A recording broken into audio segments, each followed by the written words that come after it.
Good morning my dear students. तो पिछली class में हम व्याकरण किताब के वर्ण विचार विषयों को पढ़े थे। तो बाकी जितना रह गया था वो आज हम पढ़ेंगे, ठीक है। तो चलो शुरू करते हैं। तो पिछली क्लास में हम व्यंजन वर्ण के बारे में पढ़े थे कि व्यंजन वर्ण को 3 भाग में विभक्त किया जाता है, जैसे कि स्पर्श व्यंजन, अंतस्थ व्यंजन और ऊष्म व्यंजन। तो इसको छोड़कर और भी कुछ व्यंजन वर्ण के बारे में हम जानेंगे, जैसे कि संयुक्त व्यंजन, द्वितीय व्यंजन और संयुक्ताक्षर। तो पिछले क्लास में हम संयुक्त व्यंजन के बारे में पढ़ चुके थे। तो आज हम जानेंगे द्वितीय व्यंजन क्या है और संयुक्ताक्षर क्या है। तो देखो, 2 समान व्यंजनों के मेल से बने व्यंजन द्वितीय व्यंजन कहलाते हैं, जैसे कि हलंत क और क, ये दोनों मिलके क का सृष्टि हुआ। जैसे कि जिसका उच्चारण तुम अगर करोगे तो कैसा सुनाई देगा। देखो, मक्का, पक्का, मतलब यहाँ 2 क की प्रयोग हुआ है, क्योंकि अगर यहाँ सिर्फ क होता तो हम पढ़ते मक्का, लेकिन यहाँ दोनों क की प्रयोग हुआ है, इसलिए मक्का, पक्का। समझ रहे हो उच्चारण कैसे हो रहा है। उसी तरह आधा ट और ट, ये दोनों मिलकर ट हुआ, मिट्टी, पट्टी। उसी तरह प और प मिलके प, गोलगप्पा, चप्पल। मतलब समझ रहे हो, दोनों 2 समान व्यंजनों के मिलने से ही एक व्यंजन की सृष्टि होती है, जो कि द्वितीय व्यंजन कहलाता है। तो समझ गए। उसी तरह सारी उदाहरण को देख लेना। तो उसके बाद आया संयुक्ताक्षर। संयुक्ताक्षर किसे कहते हैं। देखो, 2 अलग अलग व्यंजनों के मेल से बने अक्षर संयुक्ताक्षर कहलाते हैं, जैसे कि हलंत का और य, ये दोनों मिलके क्या हुआ, क्य। और इसका उच्चारण अगर हम करेंगे शब्द में तो कैसा 2 शब्द दिए गए हैं, क्यारी, वाक्य। समझ गए। उसी तरह आधा प और य, ये मिलकर प्य हुआ, जैसे कि प्यास, प्यार। आधा च और छ, ये मिलकर छ हुआ, जैसे कि मच्छर, अच्छा। त और य मिलकर त्य हुआ, और उदाहरण हुआ त्याग, त्योहार। उसी तरह ह और म मिलके म हुआ, जैसे कि ब्राह्मण, ब्रह्मा। द और य मिलकर द्य, जिसके उदाहरण में हम लेंगे विद्यालय, विद्यार्थी। द और व, ये मिलके द्व हुआ, जिसको हम उच्चारण करेंगे तो द्वार, विद्वान। तो समझ गए, इसको हम संयुक्ताक्षर कहेंगे। तो द्वितीय व्यंजन में क्या होता है कि दोनों समान व्यंजन वर्ण का मिलावट से द्वितीय व्यंजन की सृष्टि होती है। लेकिन संयुक्ताक्षर में क्या होता है, दोनों अलग अलग व्यंजनों की मेल से संयुक्ताक्षर सृष्टि होती है। और उसके बाद आया र वर्ण का प्रयोग। देखो, र वर्ण में अगर उ की मात्रा लगेगा तो वो उच्चारण होगा रु, जैसे कि रुपया, रुकना, गुरु। ये सब अगर र में उ की मात्रा लगेगी, छोटी उ की मात्रा। अगर र में बड़ी उ की मात्रा लगेगी तो क्या होगा, रु, जैसे कि रूप, श्रु। देखो, ये तो गया कि र में उ की मात्रा लगने से उसका उच्चारण, लेकिन र को हम बहुत अलग अलग तरह में प्रयोग भी करते हैं। जैसे कि अगर हम किसी शब्द में र की व्यंजन को प्रयोग करते हैं तो कभी हमें उसको रेफ की तरह या फिर कभी हमें पदन की तरह प्रयोग करते हैं। क्योंकि देखो, जब हम ये सब व्यंजन वर्ण का प्रयोग करते हैं तो यहाँ क्या होता है, ये जो क्य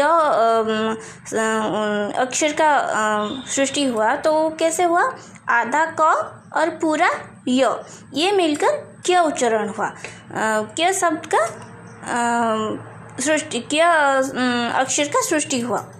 लेकिन हम इसको जब लिखते हैं तो कैसे लिखते हैं, आधा क और पूरा य ये मिलकर क्यों हुआ। उसी तरह प्य कैसे होता है, आधा प और पूरा य ये मिलकर प्य उच्चारण हुआ। जैसे कि हम इसको लिखते हैं, जब कैसे लिखते हैं, आधा प और पूरा य इस तरह लिखते हैं। लेकिन उसी तरह अगर हम र को, र व्यंजन वर्ण को प्रयोग करेंगे तो आधा र हम नहीं लिख पाएंगे, क्योंकि हिंदी व्याकरण में आधा र का प्रयोग नहीं होता।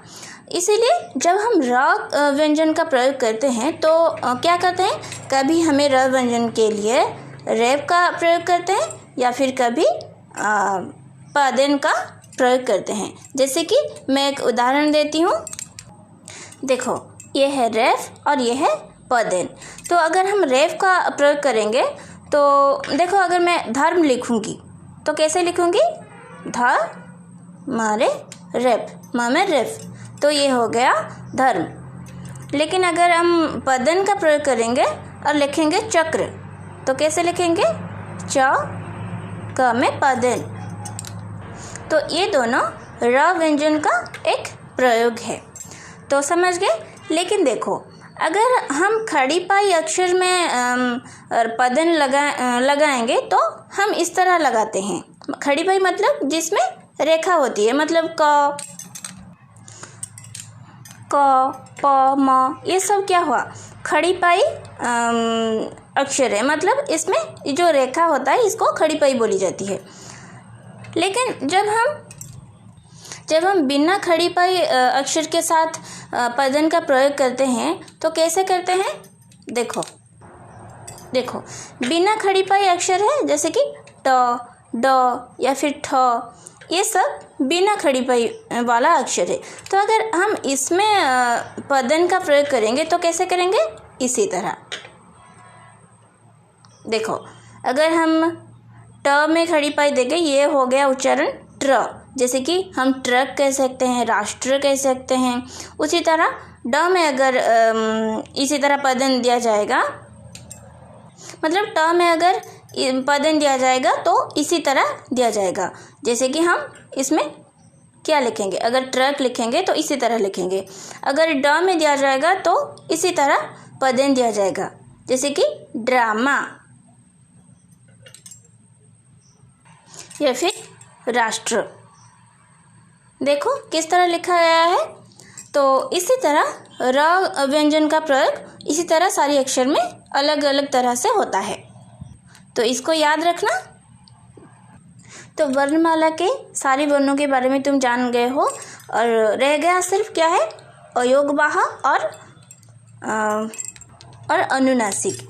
तो अयोगवाह में रह गया क्या, अनुस्वार और विसर्ग, जो कि एक एक चिन्ह है। हम जो भी अक्षर में देकर उसे लिखना चाहेंगे हम लिखेंगे, मतलब जिस शब्द में उसका प्रयोग होता है वह कि चिन्ह की तरह प्रयोग होता है। जैसे कि तो देखो, यह है विसर्ग का चिन्ह और यह है अनुस्वार का चिन्ह। अगर हम लिखेंगे दुख तो कैसे लिखेंगे,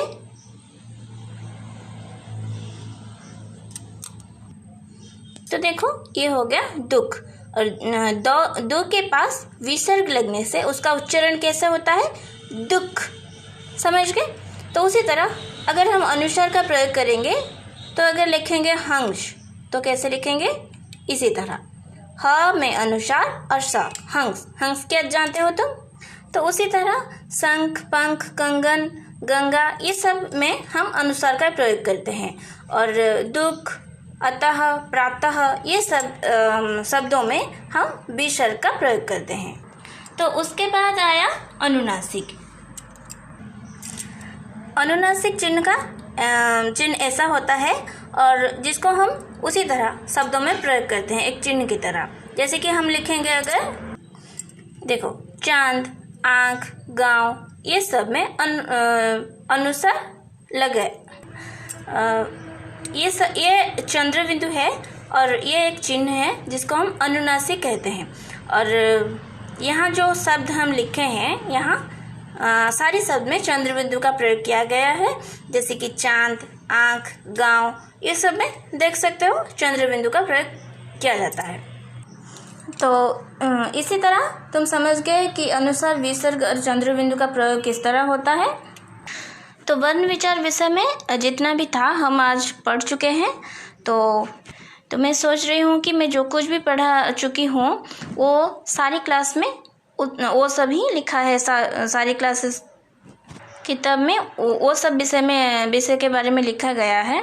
लेकिन हाँ, 7 क्लास बच्चों के किताब में और एक है जो कि वर्ण विच्छेद के बारे में लिखा गया है, लेकिन उसको भी मैं समझा चुकी हूँ। देखो, जिस तरह की सरोज लिखा गया है, तो सरोज का सृष्टि कैसे होता है, स हलंत और अ, र हलंत, ओ, ज हलंत और अ, ये सब जो एक शब्द को विखंडित कर देते हैं, मतलब सारे वर्णों को जो अलग अलग कर देते हैं, इसी को वर्ण विच्छेद कहते हैं।